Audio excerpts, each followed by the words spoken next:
Well, howdy friends, Brian Flechsig of Mad River Outfitters in the Midwest Fly Fishing Schools, and welcome back to another one of our Q&A videos.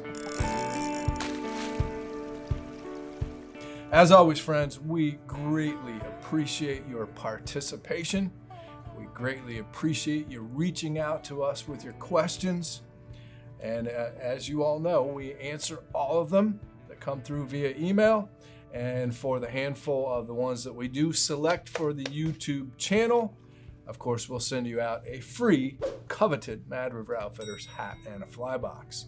Of course, if it's a basic customer service question, send it over via email, or better yet, give us a call. Usually a customer service question like what rod should I buy for this type of thing is not necessarily going to make it to the channel. So, you always feel free to send us an email or give us a call. We'll get back to you. But make sure they come over to admin@madriveroutfitters.com. Remember, I've got to work at a fly shop. I can't respond to all the comments below, and I do not go on social media. Mad River Outfitters is on social media, but I'm not there and I can't answer your questions. If you want an answer, send it to admin@madriveroutfitters.com, or even better yet, pick up the phone and give us a call here at the shop. So as always, be sure to subscribe to our channel. We appreciate that. Hit that like button. And if you like what we do here at Mad River Outfitters, please hop on over to our website and share some love. That way we can keep doing these. I greatly enjoy it. So let's jump right in. Today we have a question from Barry Driscoll from Jericho, Vermont. And Barry says, "Howdy Brian, I really appreciate your Q&As and other informative videos. What really comes through loud and clear, and what you deserve much credit for, is your desire to spread the love and stoke." Spreading love and stoke. I think we'll get that on a t-shirt here soon. And exploring and fishing with flies. Without that, none of us would get off the couch. It's pretty clear you're a well-seasoned and pragmatic angler as well. Well, thank you, Barry. We appreciate that. I was mostly self-taught for 5 or 6 years. 30 years ago, we were living in the Intermountain Pacific Northwest.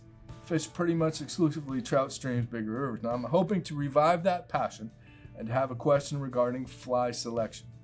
Short of an obvious hatch coming off, I felt like I never cracked the code on how to approach fly selection other than trial and error. Got any general advice, including pre-planning as well as on the river?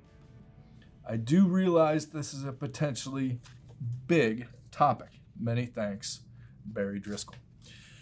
Barry, it is a huge topic. There's no question about that. And I literally get 8 or 10 questions like this every day. What fly should I use? What fly should I use for this scenario? And it's a huge topic. And I'm gonna give you several different answers here that I think, at least I hope, might help you out. Okay. And the first answer is there's going to be quite a few people that don't like this, but I'm going to write it out here on the whiteboard. Is that I've said this before, but presentation trumps pattern. Presentation trumps pattern. If the fly looks like food and you make it act like food, they're probably gonna eat it. If you buy a fly in a fly shop, I really don't care. And I'll be honest with you, I don't think I've ever cracked the code. I certainly have flies that my go-to flies for certain situations. I like to keep it very simple, but I've never cracked a code, and you're not going to either. You're just going to have to guess and some trial and error. But I want you to remember that presentation trumps pattern. And then also, if it looks like food and acts like food, they'll probably eat it. You've got to make it act like food. You're going to use your rod, you're going to use your line, especially your leader, to make that fly act like food. If you bought a fly at a fly shop or on a reputable website from a fly shop, that fly looks like food. you've got to make it act like food. So I really don't care what fly you use. Now, again, let me make it very clear before people start freaking out. If there is a hatch going on, okay, and fish are feeding selectively, yes, you're probably going to need a fly that matches the hatch. Okay, so let's write that down. Fish feed selectively, and they feed opportunistically. If they're feeding selectively, yes, they're keyed in on a particular insect that's hatching, and you better have a fly that matches that particular bug. And you want to match the size, the shape, and the color. Okay, size, shape, and color. And in that order, size number 1, shape number 2, color number 3. But the truth of it is that really, unless you live on the banks of a trout stream and you can walk out every day when the hatch is going on, then the amount of time that you're going to encounter selectively feeding fish is really very minimal. Very minimal. Most of the time, the fish are going to be feeding opportunistically. And you can sum that up as if you present them the opportunity to eat, they will probably eat. Buy a fly at a fly shop that looks like food, you make it act like food, and they're probably going to eat. The next answer is one that I use a lot. People say, Brian, what flies or flies should I use? Well, you need to learn, what do the fish want to eat?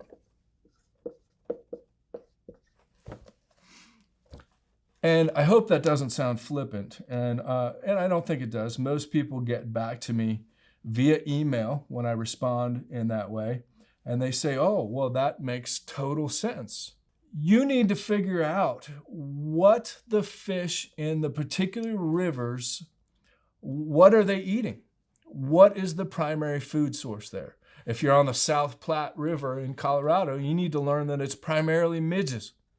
If you're here on our local trout stream, the Mad River, and you want to catch a big fish, you need to realize that they're primarily eating sculpins. And then, of course, you're going to buy flies that match sculpins, and then you're going to have to make it act like a sculpin.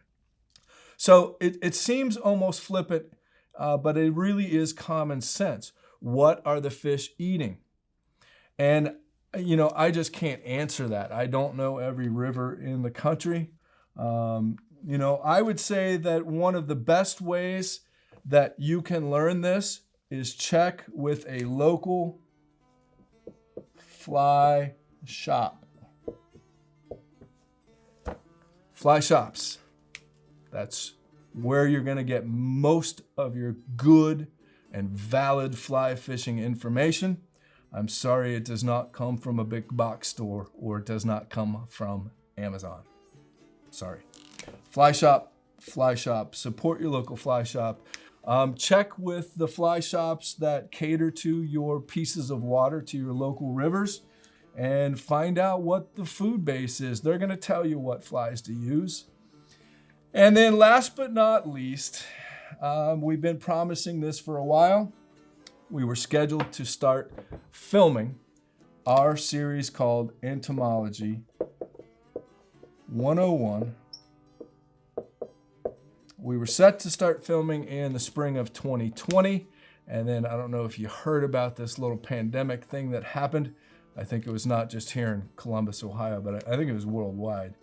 And we got a little setback, but happy to announce that we're going to begin filming our Entomology 101 course. And I would say stay tuned for that, because it's going to help you and thousands of other folks figure out what fly to use, how to make it act like food, and even when to use that particular fly. So I would say stay tuned with that. And then last but not least, read books.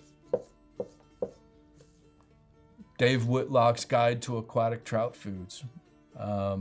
There's tons and tons of great books about the bugs, about what fish eat, and then what flies you would need to imitate those things. Refer back to your fly shop, come back and watch Entomology 101, all kinds of ways that you can go about this. But make sure that you have the flies that the fish want to eat. You're going to have to figure out what the food source is in your particular waters. And of course, if you're a smallmouth angler, if you're a bass angler, if you're a saltwater angler, it becomes so much more simple. I mean, the trout fishing, it can get it's not complicated, but it's a little more in-depth than, say, smallmouth or largemouth. So I know that's a long-winded answer, and it was kind of all over the place, but hopefully I've given you some things to think about and some things that may help you there. Barry and really thousands of others. Keep the questions coming, but this is going to be your answers pretty much right here. Make it act like food. Figure out what the fish want to eat. Check with your local fly shop. Watch our Entomology 101 series and read books. Read books as much as you can about fly fishing, and it's going to greatly help you out. Okay, so there you go, Barry. We've got your address here. Appreciate that. We will send you out a hat and a fly box. In fact, we'll have Rogue pack that up himself for you. So, next up, we have Michelle Roper. And Michelle comes to us all the way from Hornsby, Sydney, Australia. Austria? Well then, good day, mate. Let's put another shrimp on the barbie. Let's not. Pretty cool. Michelle, we appreciate you tuning in from halfway around the world. And Michelle says, hello, Brian. I posted this email in the comments section, not realizing that questions are answered through the email address. Sorry about that. Michelle, it's perfectly fine. We get it. And we do respond to all comments. It's just not by us here in the shop. Your friendly video editor that runs the YouTube channel, he will usually refer you to contact us here at the shop. But I'm an Australian living in Sydney. I've just returned to fly fishing after being away from the sport for a long time. Blah, blah, blah. Back then, my fiberglass rod, and I now have a Temple Fork Outfitters professional series. Both are very good rods. I really enjoyed your series on fly casting, and I learned a lot from that series. I especially liked the tip on breaking your wrist on the back cast and found that very helpful. Thank you for pointing that out. It can be a little bit controversial. Most people will tell you don't break your wrist, whereas, as we all learned from Flip Pallet, you must break your wrist in order to fly cast. You just have to do it at the right time. Very important, and you can probably click there and watch that video. I was always self-taught, and whilst I can get on the water and catch fish, I'm by no means a good caster, so thank you for the YouTube lessons. Well, we're very welcome. My question is this: could you please do a video at some stage on what is the best fly rod and outfit for the lady angler? I'm not a feminist, so this is not the reason for my question. However, we girls are not as strong as you gentlemen, and so what type of rod will be best suited for women? And thank you again for helping us fly fishers. Michelle, that's a simple answer, and you said it best. Girls are not as strong as gentlemen. That's fine, but strength has absolutely nothing to do with fly casting. So therefore, I'm a huge proponent of the fact that there is no such thing as men's and women's fly fishing gear. Now, of course, there's men's and women's waders, there's men's and women's shirts and hats and sunglasses, but when it comes to a rod, reel, and line, they are asexual. A man, a woman, or someone that identifies as something different, we're all going to use the same equipment. Strength has nothing to do with fly casting. Again, throwing darts, throwing a paper airplane, even hammering a nail does not require strength. Flinging paint, go back and watch all those videos and all the analogies that we make. It has absolutely nothing to do with strength. A 6-year-old girl can cast just as well as a 94-year-old man. In fact, a big bodybuilder winds up being the worst of them all because he automatically thinks that it's strength, and the harder he tries, the farther it's going to go, and it's absolutely not the case. Fly casting has nothing to do with strength. It really has nothing to do with your size. I have a lot of people that say, well, my son is such and such, and he's 5'6", and what size rod does he need? Well, the fly rod's a flexible lever. You should get him the longest fly rod in the ballpark of 8.5, 9 foot you can. That gives you the most advantage, and it has absolutely nothing to do with strength. So no such thing as the best fly rod and outfit for the lady angler. There's a few companies that make smaller sized grips.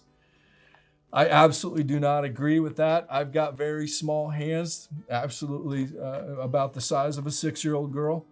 And I actually want a large grip because it gives me more leverage on the rod. So I even think that part's backwards. So Michelle, we're sorry I didn't have a great answer for you. It's an answer, but it's not exactly the detailed answer that you wanted. But we're still going to send a hat and a fly box all the way to Australia for you.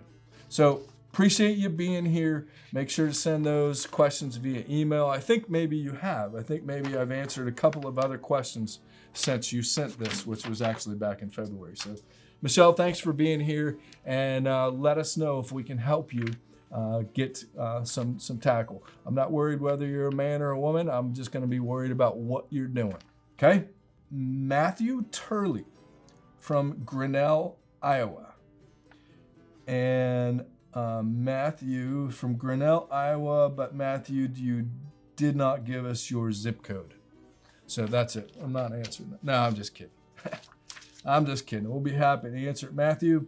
But if you're out there and you see this, please send us your zip code. Anyway, hello, Brian. I've started fly fishing recently after learning it from the Boy Scouts. Thanks to your videos, I now see how much they were wrong about some things, and it's somewhat laughable, so thank you. Well, Matthew, although I was a Boy Scout myself, I think I made it all the way to tenderfoot. As I told you before we started this, it's been since the 6th grade. I think I was in the Boy Scouts. I was a tenderfoot still. Yeah, the Boy Scouts fishing program, especially the fly fishing part, leaves a little bit to be desired. So, but anyways, no offense, Boy Scouts. We love you guys. Now the question, and some of my wording may be off, but when fishing with a sinking tip or floating line, is there any difference between them and how you would pick the line up off the water and start getting it to move when casting? Once again, thanks for all the helpful videos, Matthew. Well, Matthew, no. There is no difference. As Lefty taught us, you must get the end of the fly line moving before you can execute a fly cast. Lefty also taught us that we must start with our rod tip on the ground or actually in the water. I've also shown that to you in videos. A sinking tip, since it may be a little further down in the water, it may take a little bit longer for you to get that fly line to the surface before you launch, but it's still that same airplane taking off the runway. You know, one thing that Flip Pallet said to me, and I've heard him say this many times, I'll never forget it. He said to me, Brian, why are you trying to cast the fly line? He said, you don't cast the fly line. He said, you cast the leader and the fly. And if you visualize what that is, well, I'll tell you what, you don't have to visualize it. Let's go out behind the shop right here, right now, and let me show you what Flip was talking about, which helped me immensely, and I think it'll help you, Matthew, and a lot of others out there who are getting into fishing sink tips and sinking fly lines. Okay, so rule number 1, as Lefty taught us, and any good fly casting instructor will teach you, is that you must start with your rod tip below your belt. And I'd say take that even a step further, and if you're practicing in the grass in your yard, make sure your rod tip is on the ground, and if you're on the water, put your rod tip an inch or two under the water. And if you're casting a sinking tip or a sinking line, you may even put it a foot or so under the water to start the cast. Then, step number one, again, as Lefty taught us, is the end of the fly line must be moving in the direction that you want to go.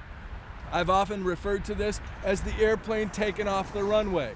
Okay, I get the rod tip moving towards this 10 o'clock position where I'm going to start to form the loop right there, and I get it moving. In the case of fishing a sink tip or sinking line, you've got to have that line on the surface and maybe even off the surface. I just mentioned to you that one of the best pieces of advice that Flip Pallet ever gave me when he was teaching me was, he said to me, "Brian, why are you trying to cast the fly line?" He said, "Don't cast the fly line, cast the leader and the fly." And if you visualize this, if you get it moving right about there, about the time that I'm gonna apply some speed up and stop and get the line catapulted off the tip heading upwards, my loop heading upwards behind me, the fly line is basically off the water. All I'm lifting off the water, all I'm launching off the water is the leader and the fly, okay? And if you really, really apply this, boom, right there at the very end. Otherwise, it's all airplane taking off the runway, and then I launch the leader and the fly off the water. If you do that, now again, you may have to, okay, if I start a cast with a floating fly line just right here from this comfortable position, with a sink tip, I might have to lengthen my runway. And by that, I mean I might have to reach out a little bit further, okay? And I might have to make that runway a little bit longer because I have to lift that sinking line from 2, 3, 4 foot, maybe even deep, get it on the surface, get it basically off the surface, and then I'm gonna launch. And if you do those things, if you get it moving and you concentrate on casting the leader and the fly, you'll forget that that sink tip is even there. I've said this time and time again, I tell people all the time, casting a sinking or sinking tip fly line is actually easier than casting a floating line if you do it right. But you've got to get it moving, you've got to get the fly line on the surface and even off the surface so that you're just going to catapult that leader and the fly. All right, friends, there you have it. Another Q&A under our belts. As always, we appreciate you participating. Make sure to send those to admin@madriveroutfitters.com. If you need immediate assistance, pick up the phone and call the shop. We're always here to help. That's what we do for a living. Customer service is what we do. Fly fishing is what we love and sell. So as always, stay tuned. Be sure to subscribe, hit the like button, stay tuned. Hop on over to madriveroutfitters.com. You know the drill. You know the thing. Well, hey friends, please subscribe to our channel. That really helps us out, and that way you don't miss an episode. And be sure to check out these videos as well.